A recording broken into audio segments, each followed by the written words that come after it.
5 people are behind bars, 4 of them charged with murder after Jackson police and federal agents swept through a troubled apartment complex that residents say has been plagued by violence for years.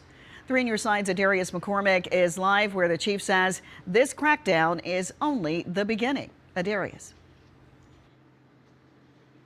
Jackson's new police chief says this operation sends a clear message to anyone bringing violence to Jackson.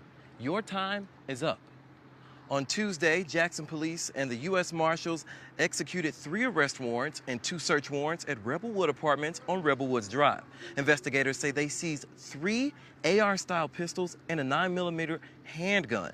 Police arrested 26-year-old Isaac Gibson, 23-year-old Frederick Williams, and 23-year-old Quandarius Beasley on murder charges. A 4th suspect, 19-year-old LaJaden Smith, was arrested April 3rd. All 4 are charged in connection with the March 18th killing of 18-year-old Trevarius Cooper, who was shot to death at the complex. A 5th arrest was also made. Police say 49-year-old Annie Smith is charged with 4 counts of possession of a firearm by a convicted felon. If you bring violence into Jackson, we will find you. We will arrest you. We will hold you accountable.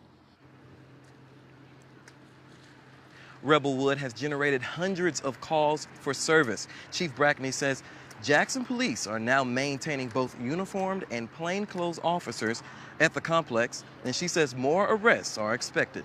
The chief made it clear tonight this operation is not over. Jackson police plan to keep the pressure on until the community is safe. Darius McCormick, 3 on your side.